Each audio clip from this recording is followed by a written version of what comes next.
Demandé. Tous les bourgmestres autour de Mendron étaient des amis et ils avaient tous du sang sur les mains. Il n'y en a aucun qui se sauve à mon avis. Non. Est-ce qu'ils ne le savaient pas? Ah, certainement qu'ils ne pouvaient pas dire de l'ignorer totalement. Oui, j'étais ami, ça c'est vrai. C'est pas faux. Nous étions amis, j'étais pas le seul d'ailleurs. Hein, même je vois pas pourquoi j'aurais été son ennemi, parce que le bourgmestre, Benimana, il menait bien sa commune, à mon avis. Il savait que ses amis avaient envie de massacrer des Tutsis. Ah, certainement. Ils ne pouvaient pas l'ignorer. Il ne s'agit pas de savoir, il s'agit de voir. Ils voyaient.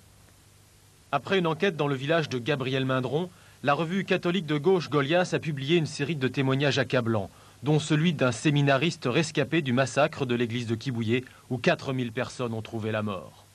Un séminariste qui s'appelle Clément témoigne qu'il a vu l'abbé Mindron quelques jours après, 2 jours après, aux côtés de l'architecte du génocide de la région, le préfet Kayi Chema, le préfet de Kibouye. Et il a entendu Mindron conseiller à ce préfet sanguinaire de nettoyer la place pour faire propre, de manière à ce que des observateurs étrangers ne soient pas choqués par le spectacle. Vous savez, quand on tuait les enfants, chez moi, à quelques mois, j'avais envie de vomir. J'avais l'impression d'être devant le mal absolu. Et c'est pas beau. Et c'est horrible. Et quand on a le mensonge, la même chose, hein, vous avez parlé de cette fameuse revue, vous parlez peut-être aussi de certains qui seraient au Rwanda et qui m'accuseraient, et qui disent le contraire de ce que j'ai fait.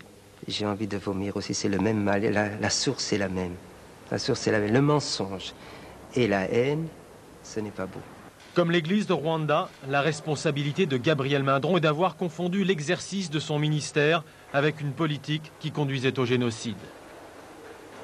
Alors, naïveté politique, je ne sais pas. À ce moment-là, ben, c'était pas... En 90, c'était autre chose. D'ailleurs, j'étais pas le seul dans l'MRND. Il y avait même des prêtres Tutsis qui en faisaient partie à un moment, qui ont été nommés au Conseil national pendant 1 année, 2 années.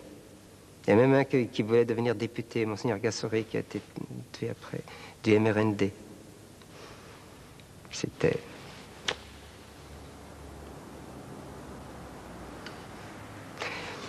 Mais dites donc, vous m'avez emmené dans des choses où je ne pensais pas.